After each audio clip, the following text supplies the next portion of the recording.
নমস্কার নমস্কার দর্শক বন্ধুরা, সুস্বাগতম। আপনারা সবাই ভালো আছেন তো? আর আমরাও ভালো আছি। আর আপনাদের সবাইকে বর্ষাকালের শুভেচ্ছা। অনেক দিন পর এরকম মুষলধারে বৃষ্টি দেখলাম, জানেন, তাই ভিডিও না করে পারলাম না। জল জমে গেছে কত, তাকে একটু স্বস্তিতে ঘুমোতে পারবো। যাদের যাদের এখানে এই বৃষ্টিটা হচ্ছে তারাও একটু অনেকদিন পর, যা গরমে তো অনেক মানুষই ঘুমোতে পারেনি ঠিক করে, যতই একটা পাখা চলুক আর দুটো পাখাই চলুক, অনেকদিন পর স্বস্তিতে মানুষ ঘুমোতে পারবে, এটা ভেবেই ভালো লাগছে। দর্শক বন্ধুরা, আপনাদের এলাকাতেও কি এরকম বৃষ্টি হচ্ছে? শুক্রবার আজকে তো দুপুরে বৃষ্টিটা আরম্ভ হয়েছে। প্রতিদিনই মেঘ করে, বৃষ্টিতে দেখা পাওয়া যায় না সহজে।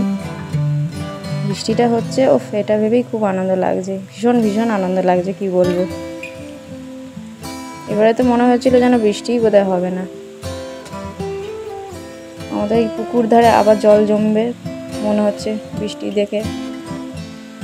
বৃষ্টি হলে গাছপালাগুলো কত সবুজ, একদম আরও বেশি যেন মানে ধুলো ময়লা যেন সব ধুয়ে মুছে যায়, সাফ হয়ে যায়। আর এখন বাজে রাত্রির 11টার মতো। তো কালকে তো শনিবার, তো শুক্রবার মানেই হচ্ছে আমার রান্নাঘর পরিষ্কার করার দিন। আমি প্রতি শুক্রবার রাত্রিবেলা আমি এরকম রান্নাঘরটা পরিষ্কার করে রাখি, কারণ শনিবার দিনটা আর হয়ে ওঠে না। কারণ শনিবার দিন ওই সকাল সকাল উঠে আবার রান্না বান্নাও থাকে, বড় অফিস যায়, একটা তাড়াহুড়োর ব্যাপার তো থাকেই। সেই জন্য আগের দিনে এই রান্নাঘর গ্যাস ট্যাস এগুলো মোছা থাকলে, গ্যাস ওভেন টোভেন মোছা থাকলে অনেকটা নিশ্চিন্তে থাকা যায়। শনিবার দিনে নাহলে সেই আবার মোছামুছি করার অনেক দেরি হয়ে যায়। এই জন্য বরাবরই আমি শুক্রবার দিন রাত্রিবেলা রান্নাঘরটা পরিষ্কার করে রেখে দিই সব কিছু। আর আপনারা তো জানেনই শনিবার দিনটা আমরা নিরামিষ খাই, এর আগের একটা ভিডিওতেই আপনাদেরকে বলেছিলাম। এই রান্নাঘরটা পরিষ্কার পরিচ্ছন্ন না থাকলে ভাল লাগে না ঠিক, যেমন ঘর বাড়ি পরিষ্কার পরিচ্ছন্ন না থাকলে ভালো লাগে না। আর রান্নাঘরটা তো হচ্ছে মা লক্ষ্মী আর মা অন্নপূর্ণার জায়গা, তাকে তো পরিষ্কার পরিচ্ছন্ন রাখতেই হবে। আর রান্নাঘর প্রত্যেক সপ্তাহতেই পরিষ্কার করে, আগে প্রতিদিনই করতাম, কিন্তু আমার শাশুড়ি বললো প্রতিদিন করার দরকার নেই, সপ্তাহে একদিন করে করবে। আমাকে তো বলেছিল মানে 15 দিন ছাড়া ছাড়া, আনাম না, 15 দিন ছাড়া ছাড়া করলে অনেক বেশি নোংরা হয়ে যাবে, তাই। আর শনিবার দিনটা তো নিরামিষ খাই, সেই জন্য শুক্রবার দিন রাত্রিবেলা সব পরিষ্কার পরিচ্ছন্ন করে রেখে দিই রান্নাঘরটাকে।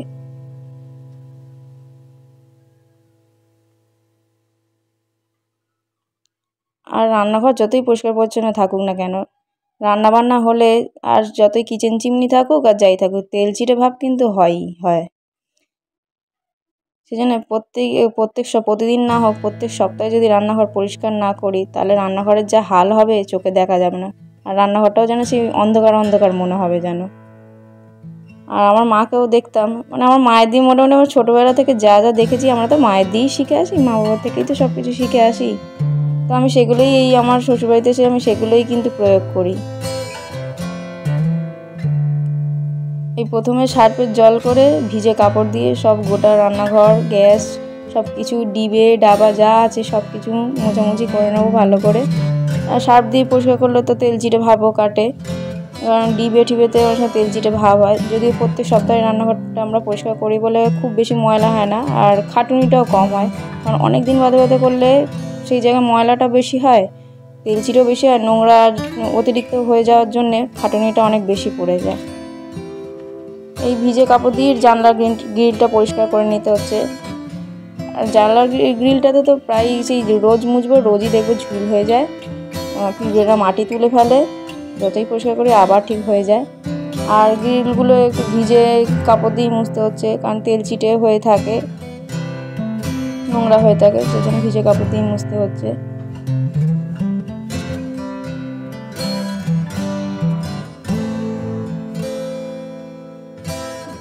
ঘর বাড়ি যেমনই হোক, সেটা ভাঙা ঘর হোক বা ছোট ঘর হোক, কুঁড়ে ঘর হোক আর রাজপ্রাসাদই হোক, পরিষ্কার পরিচ্ছন্ন না রাখলে সেই ঘর বাড়িকে পুরো সেই আবর্জনা স্তূপের মতো মনে হয়, যেন সেই ডাস্টবিনের মতো মনে হয়।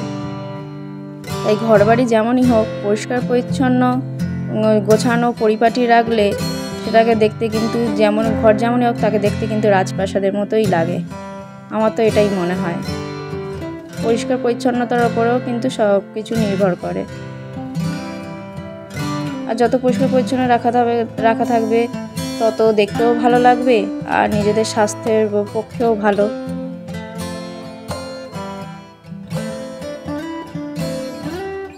কারণ রান্নাঘর থেকেই তো রান্না বান্না হয়, খাবার দাবার রান্না হয়, আমরা সেই খাবারগুলো খাই।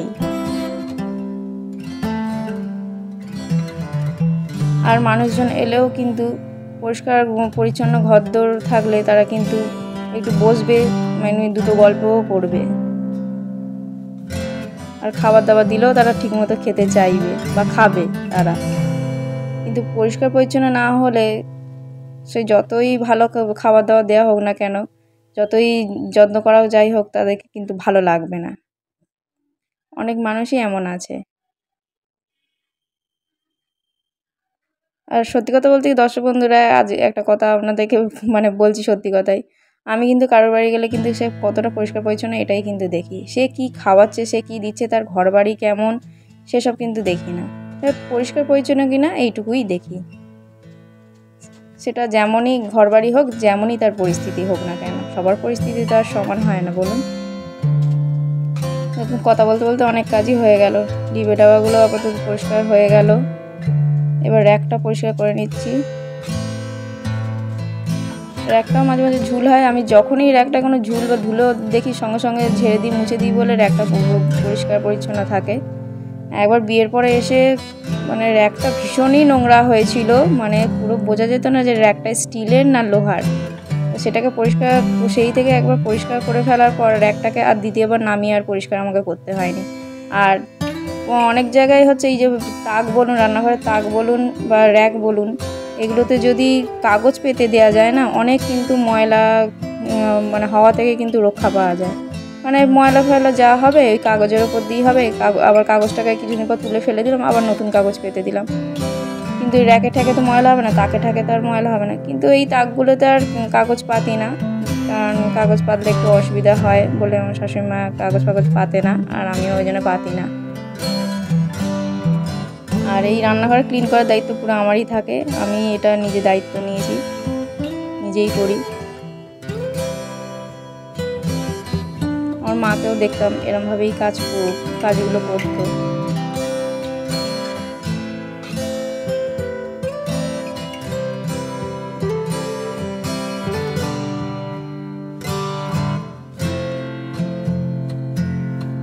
কত ধুলো ময়লা হয়েছিল, এখন পরিষ্কার পরিচ্ছন্ন হয়ে গেছে, দেখতে কত ভালো লাগছে। আপনারা কতটা বুঝতে পারছেন আমি জানি না।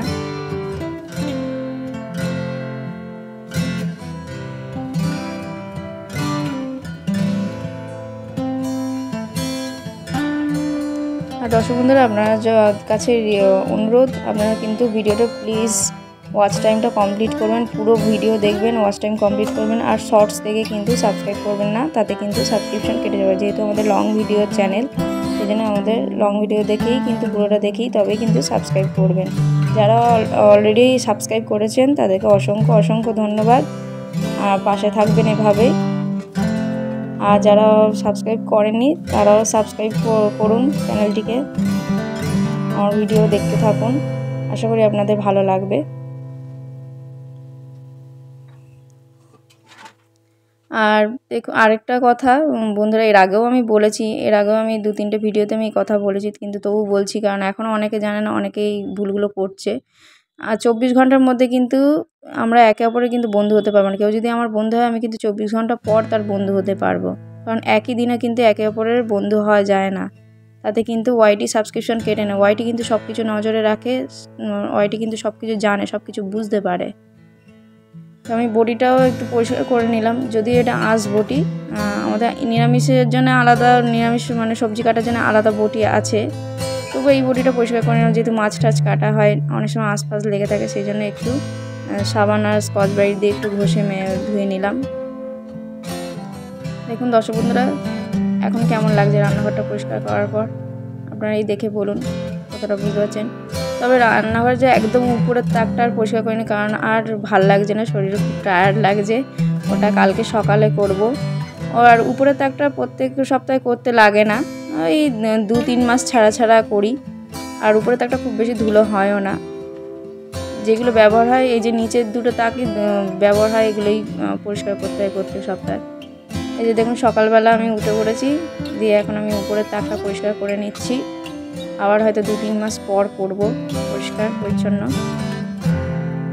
উপরের তাকে যে ডিবেগুলো থাকে সেগুলো ওই সার্ফের জল দিয়ে পরিষ্কার করে নিলাম।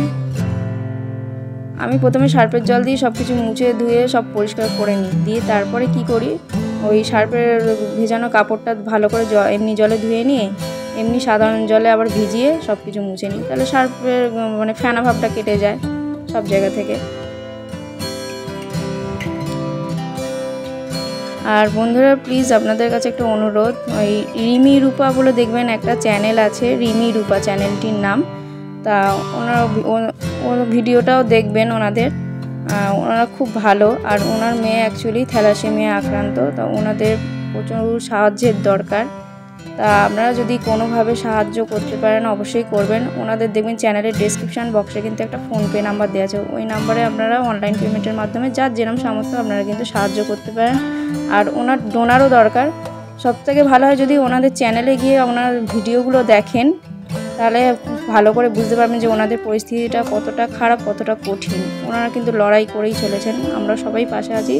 আমি চাইবো আপনারাও সবাই ওনার পাশে থাকুন, তাই ওনার চ্যানেলটাও ভিজিট করুন। আমার ভিডিও যেমন দেখছেন দেখবেন, আর ওনার চ্যানেলটাও প্লিজ ভিজিট করবেন। চ্যানেলটির নাম হচ্ছে রিমি রূপা, মানে রূপাদিরই মেয়ে হচ্ছে রিমি। রিমি খুব অসুস্থ, তাই আপনাদের কাছে অনুরোধ রইল ওনাদের চ্যানেলটা কিন্তু একবার দেখবেন। ভিডিওটি ভালো লাগলে লাইক, কমেন্ট, শেয়ার, সাবস্ক্রাইব করবেন। Thank you.